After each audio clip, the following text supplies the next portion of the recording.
first time I'm filming, so and I'm sleepy. I just wanted to share with you a short video that I managed to film on our boat cruise in New York. I would have filmed more, but Emilia didn't let me. So I hope you enjoy, and if you want to go to York, to visit York, you might try the boat cruise because it's actually fun and nice. Thank you. Evacuate the vessel, then please do so in a calm, orderly manner by your nearest, safest exit. I'll also let you know it is a non-smoking cruise, so whether you smoke or vape, well, please don't for the next hour or so. Lastly, a few introductions. My name's Chris. I'll be driving the boat today, doing my very best to keep on the wet bits while avoiding the bridges and pointing out the sights and stories along the river. I'll also be throwing a few terrible jokes into the mix for good measure, so you have been warned. Downstairs today, doing all the hard work, tying the ropes, selling the tickets and serving at the shop and bar, I'm very ably assisted by Sophie. But now we have that out of the way, I'll begin the commentary. And the first thing I'd like to talk about is ahead of us on the right-hand side. You'll see there's a balcony that runs behind the Yorkshire Herald building. The Yorkshire Herald building used to be the old printing press in the city, where at one time the local paper, the Yorkshire Evening Press, was printed, until about 15 years ago when it was moved to Harrogate. Nowadays, that Yorkshire Herald building is a very nice three-screen cinema and bar, and as you'll be able to see, well, there are other bars and cafes that run alongside that balcony. Now, of course, that does make it a very popular watering hole for the local wildlife, and because of that, we see some unusual sights along there.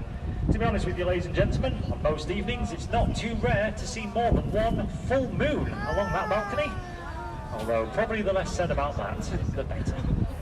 But then it wasn't really the balcony I wanted to talk about, it's actually what lies beneath.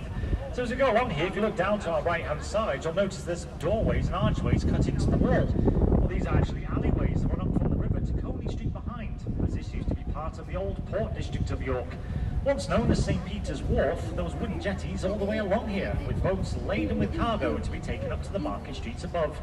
Unfortunately though, these alleyways have now been blocked up to prevent the water rising up and taking over the city during some of the higher floods, although it's said there are still hundreds of these streets that run beneath the medieval city of York.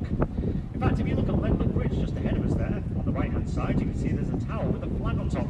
It's known as Lendal Tower, and I've been told you can get from there all the way to the very top of Micklegate at the other side of town without ever seeing daylight. It is just a case of passing through those underground passageways. And it's my hopes that perhaps one day those passageways may be opened up once again, as I think it would be very interesting to do a tour of the medieval city of York from beneath its ancient streets. Now we'll talk a bit more about this bridge on our way back downriver, but it's worth noting that before the bridge was here, this was also the site of the ferryman. The last ferryman was a man by the name of John Lehman, and he was very popular. In fact, his own records show that in 1 year he ferried nearly 300,000 people through at this point. Now, of course, once the bridge was built, he was out of a job. But because he was so popular, the city decided to do a whip around. They got a pension of £15 and a horse and cart.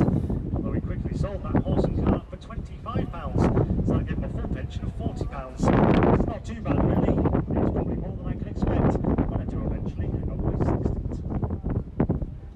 Well, if you look just through the bridge on the right-hand side there, you can see the River Prince tied up. Oh, sorry, the Palace. Prince, yes, tied up on our Lendal Bridge landing. Now we're running trips from there as well today. And just in front of the River Prince there, you'll see the unusual swift river, a pink and blue boat with a large plastic cow on top. It's known as the Full Moon, and it's actually an ice cream boat, one of only half a dozen ice cream boats in the entire country, although York is lucky enough to have two of them, the Full Moon here and the Two Hoots by Millennium Bridge. Now I may be a little bit biased, ladies and gentlemen, I do know the owner, but I'd say they're some of the best ice creams in the city.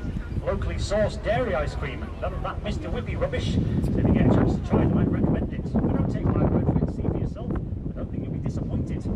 As they always say, forget the others, because these ones are the best. I told you the jokes were terrible, wasn't I? Well, during our trip today, we're going to go into 6 bridges in total, and the first one I'd like to talk about in detail is now directly ahead of us. That is Scarborough Rail Bridge. Built in 1845 as part of the East Coast Main Line, it went to the holiday destinations of Whitby, Newton, Filey, and of course, as the name suggests, the sunny seaside town of Scarborough, which was the first seaside town in the country to be connected to the inland by rail. Although it is a bit of an unusual bridge in the sense that it is a foot and rail bridge. Nowadays they try and keep rolling stock away from pedestrians. This is obviously an exception. Though if you're walking across that footpath, there's a train that rattles across the tracks. It can be quite a daunting experience because the wheels are just a few feet from the top of your head.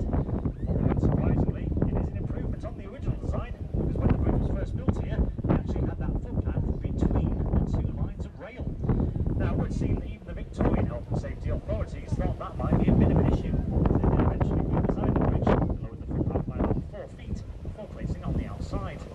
Over the years, though, it's undergone further construction. In fact, just a few years ago, they added ramps either side of the footpath and widened it, so it is now accessible to cyclists and pedestrians in wheelchairs.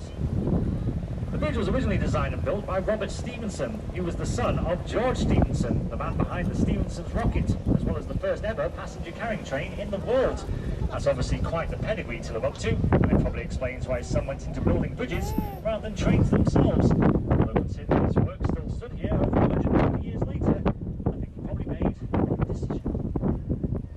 Once we pass under the bridge in just a moment, we're going to keep on the theme of the railway. So once we get to the other side, if you look over the trees to our left, you'll see there's a white roof.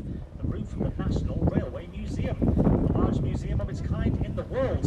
It was first opened in York on the 27th of September 1975. That date specifically chosen as it marks the 150th anniversary of the opening of the Darlington to Stockton line, a date considered by many to be the beginning of the railway age. And being that it is such a large museum, it has a variety of exhibits. There's around 1,200 at any one time. If you were to visit today, you'd be able to see the only Shinkansen bullet train outside of Japan, as well as Sir Nigel Gresley's world-famous Mallard, which was the fastest steam train ever recorded, and in my opinion, the fastest thing ever to be named after a duck. Now, if we have any Harry Potter fans on today, then you'll be interested to know we've also had a visit to this museum from the magical Hogwarts Express. And that could be because the sign for platform 9 3/4 from the Harry Potter movies is in the museum. The sign was originally at York train station between platforms 4 and 5, where the scenes for the film were originally shot. Although I should expect they had a few instances with Harry Potter fans running into the wall, trying to make it to the Wizarding World. I use the word fans because I don't just mean children, but adults as well. Well, after a few of those bumps and bruises, they decided to move that sign to an archway, and that's now there situated in the museum at Mallard. They also mentioned it is a national museum, and of course that means it's free to enter. There's no admission charge whatsoever. You could easily spend 4 or 5 hours walking around looking at many exhibits.